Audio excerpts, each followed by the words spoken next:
What if there were a step-by-step blueprint that could take you from creating content that attracts tire kickers and window shoppers to YouTube videos that book you qualified calls from serious buyers? You could breathe easier knowing your content isn't just hitting the void, it's actually building your business, and you never have to worry about being just another content creator who's posted 300 videos but is still broke. I've read Alex Hormozi's $100 million branding playbook, and these 5 lessons that I learned will transform your thought process about YouTube. You could create valuable content and get decent traction, but also unknowingly repel ideal clients while the competition steals all the attention and sales. Hormozi reveals the hidden psychology behind why this happens. We'll cover how to make people choose you over competitors even when you charge more, and the one framework that explains why some can sell 5K programs while others struggle with $97 courses.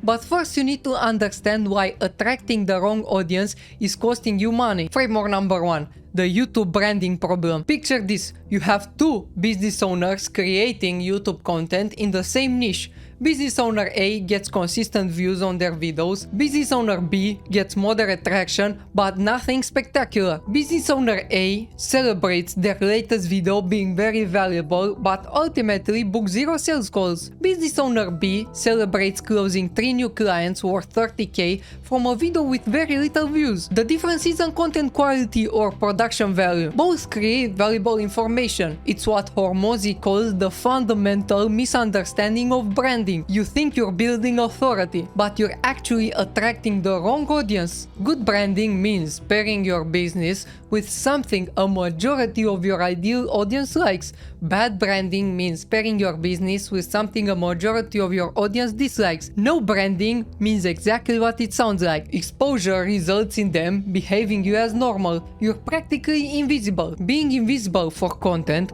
means nobody knows you or your solution even exists. To build a brand, think about what your ideal client associates with and match your content to it before making another video.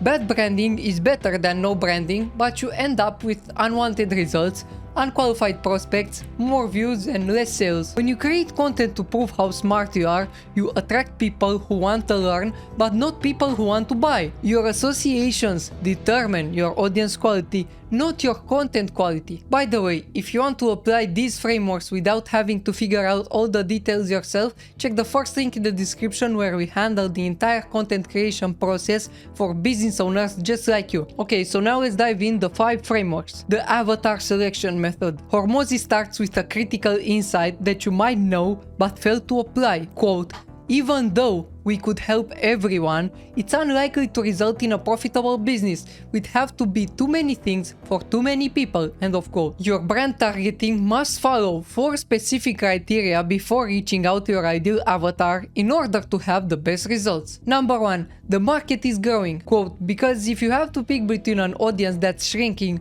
one that's maintaining, and one that's growing, I'd rather go after the one that's bigger. Because even if I stay the same size, I'm still going to grow because the market's growing." Second is the money aspect. Quote, "I want to make sure they can afford my stuff. I want people who are making money because if I want to charge a lot of money, they got to have the money so I can charge it." 3. Easy to target. Quote, "I want people who are easy to target. If my customers exist but I can't find them, does it matter? I'd rather have customers I can put advertisements in front with little effort." 4th, in pain. Quote, "I want people who desperately want what I have to sell. I'd rather have competition because at least I know people are buying that thing. Now I just need to make it better." Here's what this means for YouTube. Hormozi's framework reveals when your content speaks to people who are growing, have money, are findable, and desperately need what you offer. Every video becomes a client magnet. Framework number 2. The bouquet strategy. Hormozi uses this powerful metaphor. Quote, "I think about branding like assembling a bouquet of flowers. On their own, flowers are not a bouquet, just as products, values, experiences, people, etc. On their own, they're not a brand. And just as tying many flowers together forms a bouquet, so too does tying products, values, experiences, and so on form a brand. What we choose to include, from where and how much, Influence is the brand we ultimately create. For YouTube creators, every element is a flower in your bouquet. The guests you interview, the case studies you reference, the problems you solve, the tools you recommend, the language you use, the results you showcase.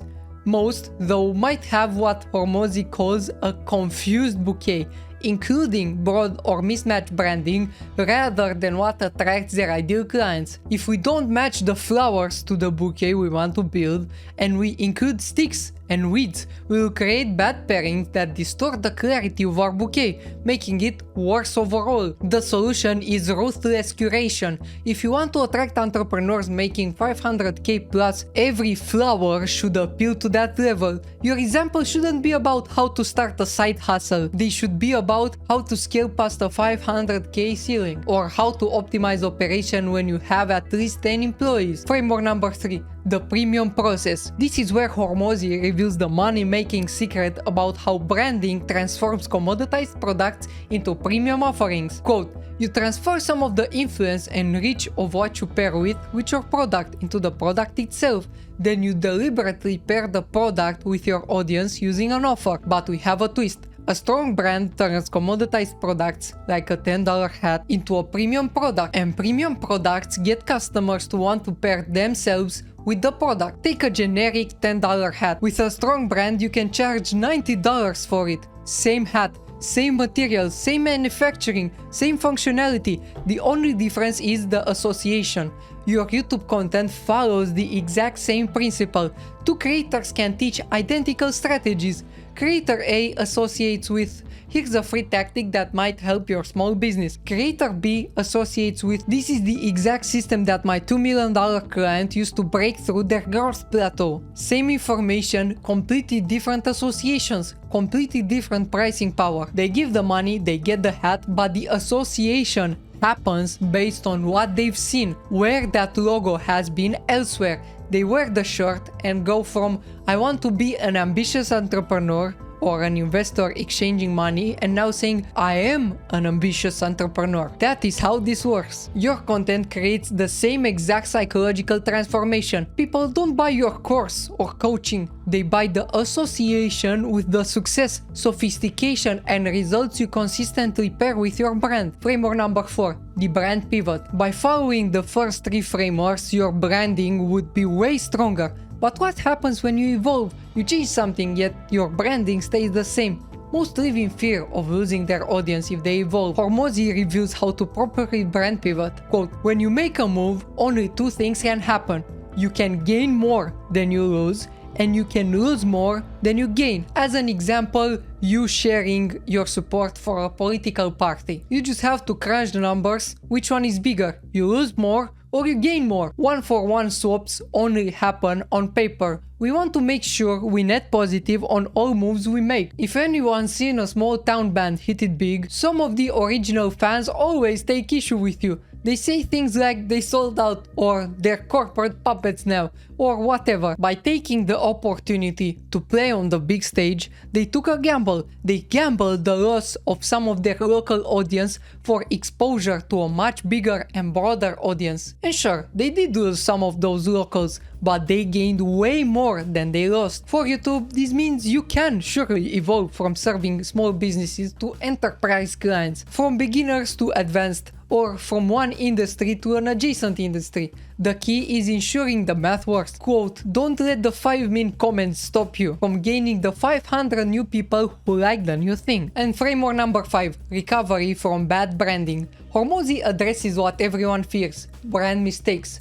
Quote, now what if we make a branding mistake and we pair with the wrong thing? Because it's going to happen. One bad pairing can absolutely hurt a brand. Just like one ugly flower messes up the whole bouquet, it changes how everyone sees the brand. To recover from something like that, you just have to overwhelm customers with the stuff they like until eventually the bad pairing shrinks into irrelevance. We don't try and eliminate the dead rows. It happened, there's nothing we can do about it. But what we try to do is to just overwhelm it with way more of the stuff that the majority of our people actually like. This applies to controversial content, failed launches, or any situation where your brand takes a hit. Instead of damage control, or apologies, you double down on the associations your ideal audience values the most. Branding has a higher return than a direct response if you measure over a longer period of time. So in the short term, if you just make associations, you might not make as much after messing it up. But over time, how well you deliver and the people who talk about your brand and the promises you make and keep will be the things that rebuild your reputation overall. The most important takeaway: branding isn't about being creative or an expert, it's about deliberately pairing yourself with things your ideal clients already value. When you nail this, you don't compete on price, you don't chase algorithm changes, and you don't stress about competitors. You become the obvious choice for your specific audience. Now, while these frameworks are incredibly powerful, implementing them consistently while creating quality content and managing everything else takes significant time and knowledge that most business owners simply don't have. That's exactly why we created our Done For You YouTube system. We help coaches, consultants, and entrepreneurs making over $20,000 per month add 10 to 30 qualified sales calls to their calendar every month using these exact frameworks, or they don't pay. So if you want to see how we can implement these branding strategies for your business without you having to figure it out all yourself, click the first link in the description to book a call, where we'll analyze your current positioning and show you exactly how these principles would work for your specific market. And if you want to know how to make a killer VSL, click this video here